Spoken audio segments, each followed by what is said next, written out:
પ્રેમનો સુખદ અનુભવ કરાવતો વાર્તા સંગ્રહ એટલે બુચકારો, જેમના લેખક છે સુનિલ કોહલી માસ્તર.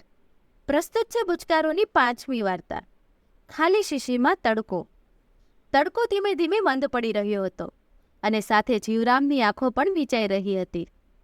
એના કાનમાં બધાનો ધીમો ધીમો અવાજ સંભળાતો હતો કે આંખ મીચાય નહીં એ બાબતનું ધ્યાન રાખજો. અમુક દૂરના સગા તો દીવો કરી લેવાની સલાહ આપી રહ્યા હતા.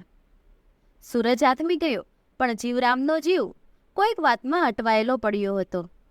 મૃત્યુ માટે ગણસતા જીવરામને જોઈને તેના બંને છોકરા અને છોકરી ખૂબ જ દુઃખી હતા. મા તો મોટા થયા પછી ખબર પડી કે મા શબ્દનો અર્થ ખબર પડે એ પહેલાં જ એ ટીબીમાં ગુજરી ગઈ. કેશવભાઈ, બાપા બહુ હેરાન થાય છે. શું તકલીફ છે એને એ નથી સમજાતું. હર્ષદે એના મૃત્યુ માટે તરફડી રહેલા પિતા તરફ જોતા કહ્યું. શું ખબર હર્ષદ? મેં તો કેટલી વાર પૂછ્યું, પણ કશું કહેતા જ નથી. વંદના, તું પૂછ ને, તને કંઈક કહે તો. હર્ષદે વંદના પાસે જઈને કહ્યું. બાપાએ તો પહેલેથી જ મારી સાથે છેડો ફાટેલો રાખ્યો છે. હવે મરતા સમયે મને કહી થોડાએ છેડો સીવવા બેસવાના. વંદનાએ બાપાએ એને વહાલ ઓછું આપ્યું હોય એવી ફરિયાદ સાથે કહ્યું. કાલે બાપાની છેલ્લી સવાર. આગળ હવે મને નથી લાગતું કે એ વધુ સમય કાઢી શકે. કેશવે કઠણ કાળજે કહ્યું. હું છું બાપા પાસે, તમે બંને આરામ કરો. કેશવભાઈ, જેણે તમારા વગર સૂતી નથી, તમે જાઓ, ખોટા ભાભી બરોબર છે. હર્ષદે બાપાના ખાટલા પાસે આવીને કહ્યું. કેશવ અને વંદના બંને પોતાના રૂમમાં જતા રહે છે.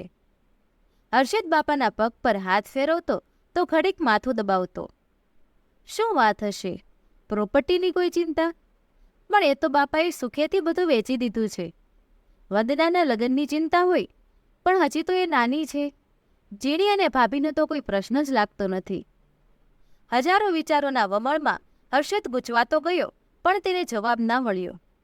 આખી રાત વીતી ગઈ. પરોઢે થોડી ઊંઘ આવી. સવારે કેશવે આવીને જગાડ્યો. જા, અંદર જઈને આરામ કરી લે થોડી વાર. બાપા પાસે હું બેઠો છું. હવે સીધું નાવાનું જ પતાવું ને. કદાચ બાપા...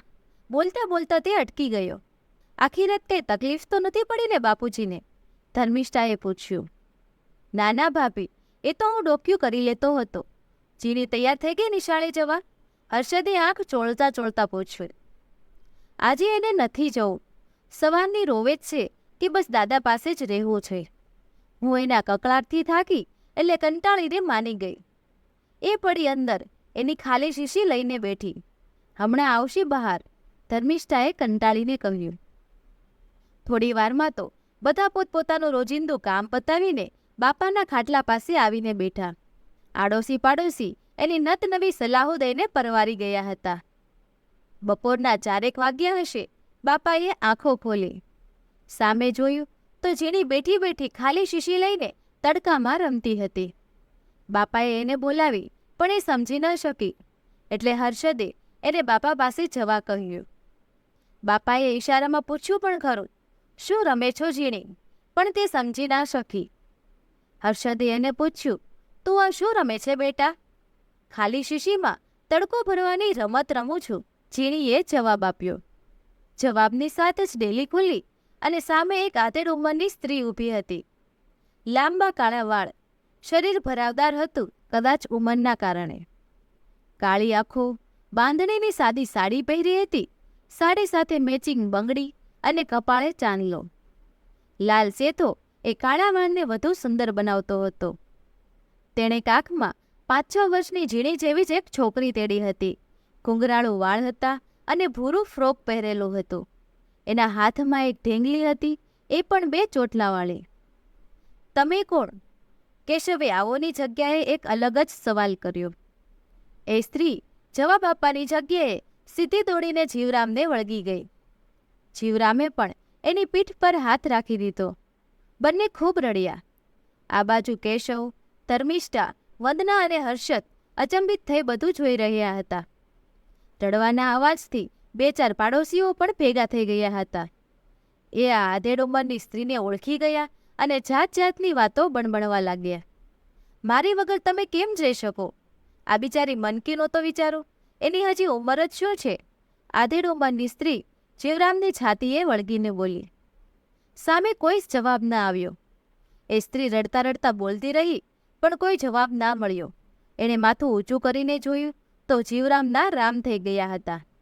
કેશવ અને બાકીના પરિવારના સભ્યોએ ખૂબ દુઃખી હૃદયે બધી વિધિ પૂર્ણ કરી. વિધિ કરતા સમયે પણ મનમાં એ જ વિચાર હતો કે આ સ્ત્રી છે કોણ? બાપા સાથે એવો તો શું સંબંધ છે? ગામના મોઢા તો શરૂ જ હતા, એટલે એટલું તો નક્કી જ હતું કે કંઈક અવૈધ સંબંધ તો જરૂર છે. રાત્રે બધાએ વાળું કરી આગળ વાત કરવાની જગ્યાએ સવાર પડવાની રાહ જોઈ. તમારો મારા બાપા સાથે શું સંબંધ છે? હર્ષદે સીધો જ સવાલ કર્યો. એવો જે તમે કે આ સમાજ સ્વીકાર નહીં કરી શકો, એ સ્ત્રીએ જવાબ આપ્યો. તમે કોણ છો? મારા બાપા સાથે શું સંબંધ છે? મહેરબાની કરીને જણાવો. મારે મારા બાપાની કોઈ પણ ઈચ્છા અધૂરી નથી રહેવા દેવી. એ સમયે મનકી અને ઝીણી એક ખાલી શીશી લઈને રમતા હતા. ત્યાં જઈને એ સ્ત્રી બોલી, તમે બંને આ શું કરો છો? અમે ખાલી શીશીમાં તડકો ભરવાની રમત રમીએ છીએ, બંને દીકરીઓએ જવાબ આપ્યો. એ સ્ત્રીએ બંનેને માથે હાથ મૂકી એ શીશી લઈને કેશવ પાસે આવીને કહ્યું, મારું નામ લતા છે. હું તમારા પિતા સાથે કામ કરતી હતી. હું એમનાથી 15 વર્ષ નાની છું. મને એમની સાદગી અને જીવન જીવવાની પદ્ધતિ મોહી ગઈ. હું મારા જીવનમાં એકલી હતી અને એ પણ એની એકલતા સહન નહોતા કરી શકતા.